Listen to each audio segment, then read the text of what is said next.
Pablo is recognized. Thank you very much, Mr. Chair. Good afternoon. Finally, the chairman of the Committee on Finance and all the members of this august body have come to the conclusion on the review and the recommendation for our annual expenditures for the province. So this is the final report as adopted by the Committee of the Whole. Final report of the Committee of the Whole to the plenary as chaired by Honorable Sonia Pablo of the Committee on Finance and Appropriation. Mr. Chair, I move to submit the approved Committee of the Whole recommendations to the members of the Distinguished Board to the plenary for consideration the approval and passage of the 2021 Local Expenditures Program of the Provincial Government of Occidental Mindoro, subject to the conditions set by the Sangguniang Panlalawigan, inclusive of all identified priority items and sources to fund all said priority items. Section 4. Grant of authority and conditions. The Local Expenditures Program for calendar year 2021 is hereby authorized subject to the following conditions. A, that the provincial governor, provincial treasurer, provincial accountant, provincial budget officer, and all involved officers and employees of the executive branch of the PGOM faithfully comply and shall continue to fully comply with all laws, rules, and regulations, including all existing budgeting, procurement, accounting, and auditing laws, rules, and regulations, as well any subsequent findings, orders, or decisions by relevant government agencies, such as Commission of Audit, or COA, and Department of Budget and Management, DBM, in connection with or in relation to their determination of savings and reversions of funds and the accounting and certification of actual available funds as stated in Section 2 above, and the proper use and disbursement of government funds in the implementation of programs, projects, and activities under the Local Expenditure Program for calendar year 2021 and LBAPF number 9, and provided further that they will have general and direct responsibility for the proper and valid implementation of said expenditures in accordance with law. That the authorization herein granted by the Sanggunaing Panlalawigan is based solely on the separate determinations and independent representations and certifications by the provincial governor, provincial treasurer, provincial accountant, provincial budget officer, and all involved officers and employees of the executive branch of the PGOM who signed the request and its supporting documents, and should not be construed as concurrence to the Sangguniang Panlalawigan to any unwarranted actions at any time, whether before or after this ordinance, nor should such authorization make the Sangguniang Panlalawigan a party to any such actions by said officials or employees. Letter C, that the estimated income revenue for current year 2021 shall be reduced to 120 million pesos. Letter D, that all mandatory requirements shall be adjusted according to the approved estimated local revenue income for current year 2021. Letter E, that all items stated below shall be sourced out from the following identified programs, projects, and activities. Here they are. Values formation, 315,600 pesos. Co-op seminars and trainings, 300,000. Co-op management advisory services, 206,000. Co-op organization health diagnosis, 67,500. Co-op Gawad Parangal, 178,200. AKAP Hub, 15,848,000. IPAW FA, 300,000. PPOC Halfway House, 200,000. PPOC Livelihood, 150,000. PPOC LCAC Meetings, 100,000. PPOC Secretariat Supplies, 200,000. PPDO MIS Internet, 5,904,000. PhilHealth, 406,500. Provincial Legal Office, Fuel and Oil, 80,000. Peso DFA, 113,600. Peso PRC, 700,000. PGO MBAW, 35 million.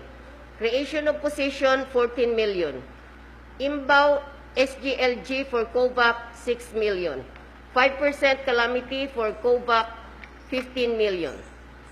Letter F, that the salary grade and monthly rate of nurses 1 shall be adjusted from salary grade 11 to salary grade 15 with the corresponding monthly salary rate of 30,450 pesos.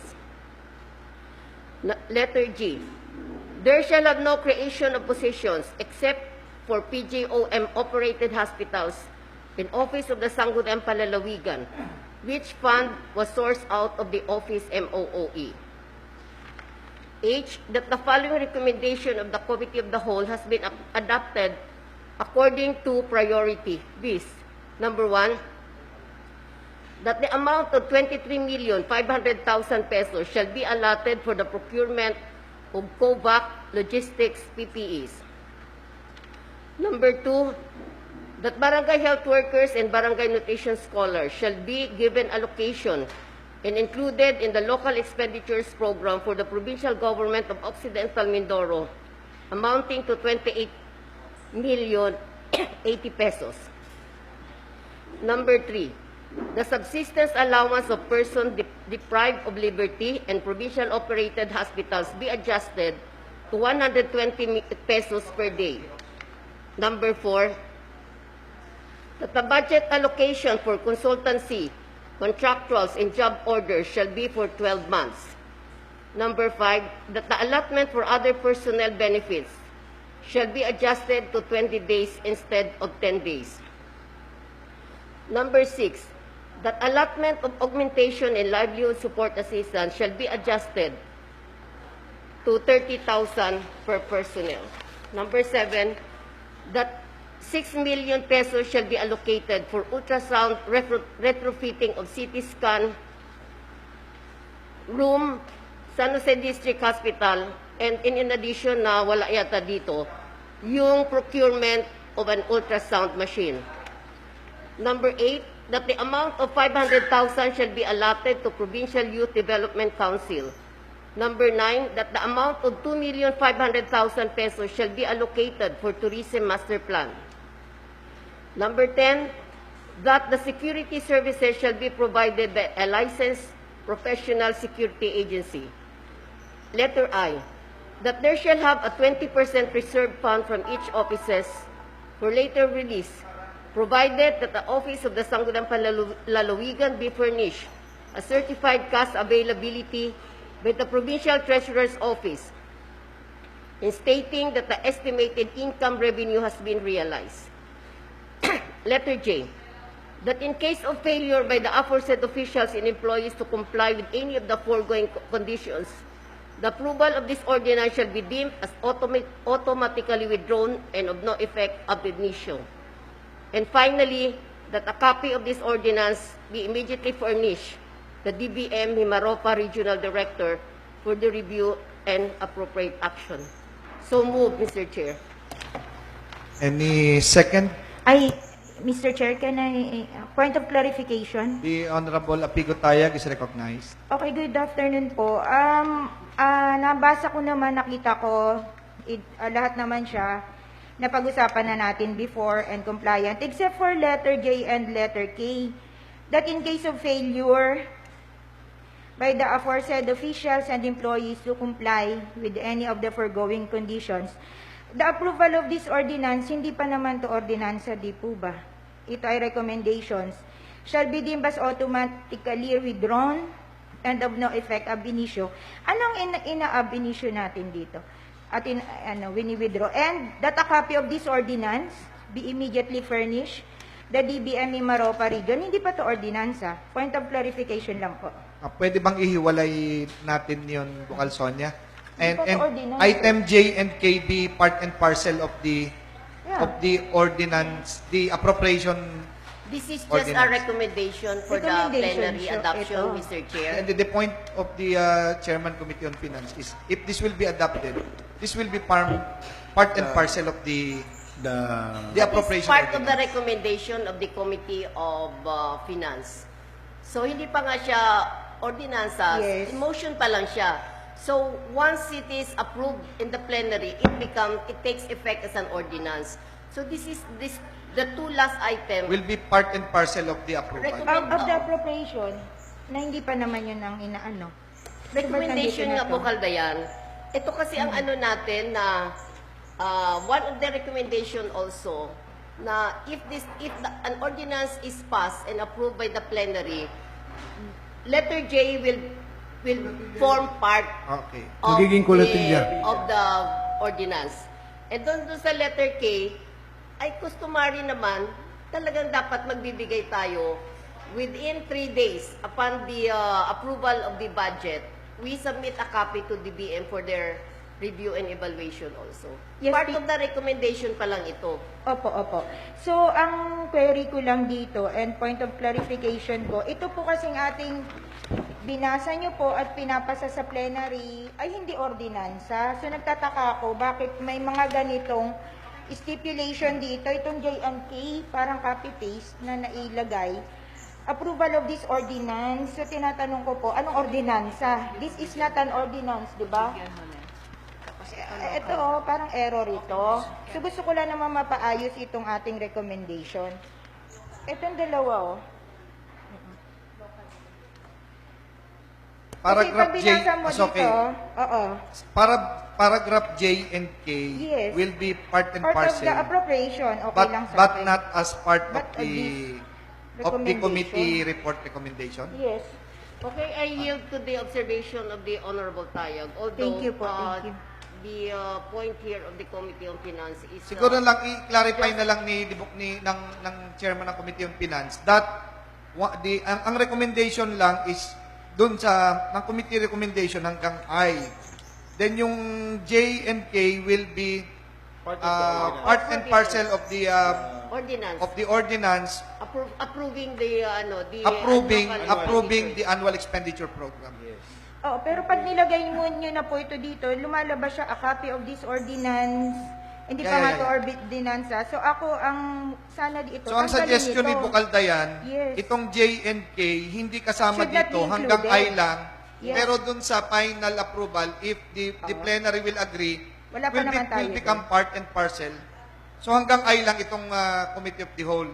Yes, exactly. Then the paragraph J and K will be if that will be adopted by the plenary will be part of the final approval. Yes, of the appropriation ordinance po, doon siya dapat.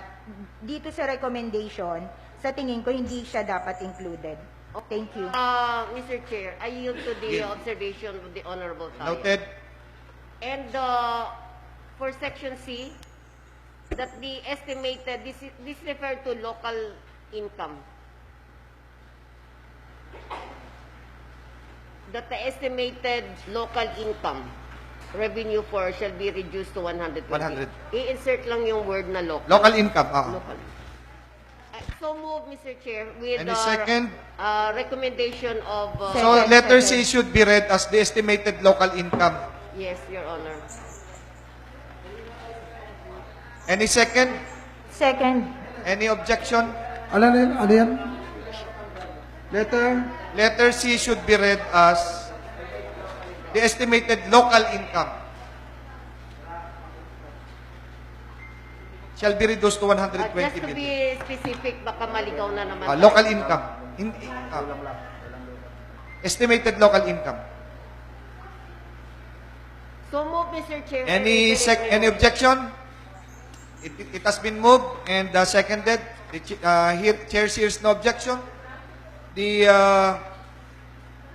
recommendation of the Committee of the Whole is hereby adopted by the plenary session assembled this afternoon.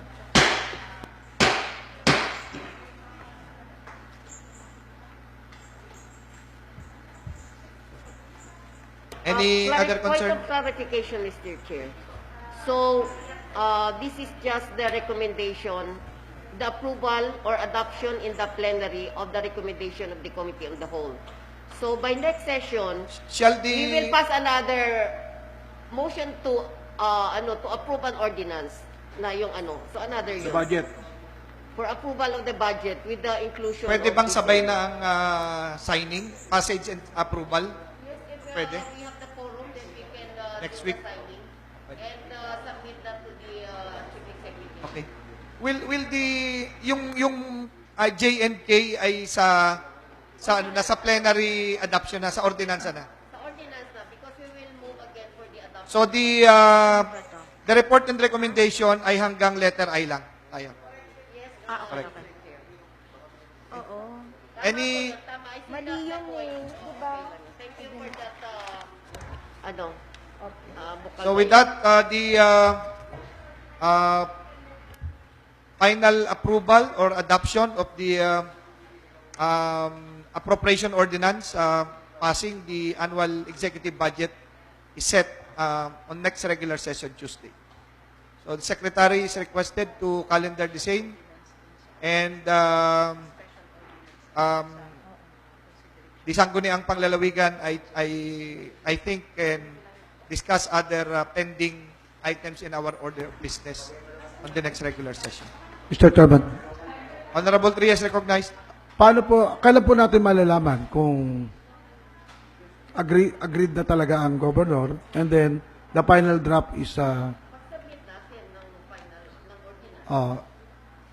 ibig sabihin, Friday or Sasubmit po natin ito, pag ipinasa natin ito sa Martes at pinirmahan ng gobernador, so valid na po yung annual budget for 2021. for approval Yes. sa next session.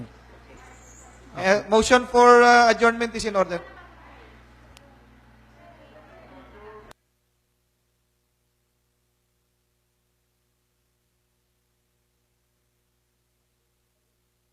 Hindi ba suspend? Kasi hindi pa natin na-aprubahan eh.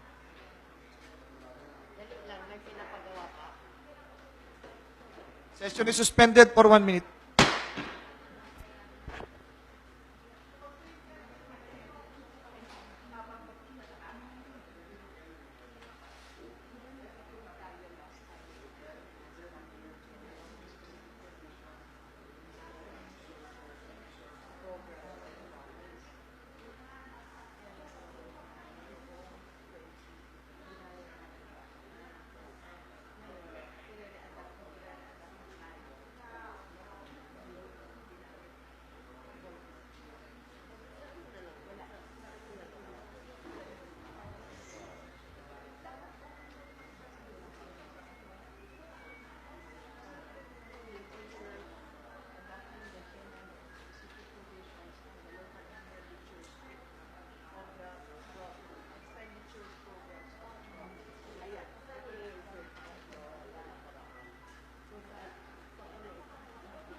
Okay. Mr. Chair, okay, let me just, for the purpose of recall, in 2020, we also passed an ordinance adopting the general and specific provision on the local expenditure programs annual executive budget of the province of Occidental Mindoro. So this is part and parcel of the pre-approval of the local expenditure program. So, Mr. Chair, Please continue. I also move for Okay, session is resumed. So, sorry. So, Mr. Chair, I also move for the adoption of an ordinance on the general and specific provisions of the local expenditures program or annual executive budget of the province of Occidental Mindoro. Okay, second? Any second? akin. Any objection? Chair hears none. Motion to adopt the specific provisions of the annual expenditure program is hereby passed and approved.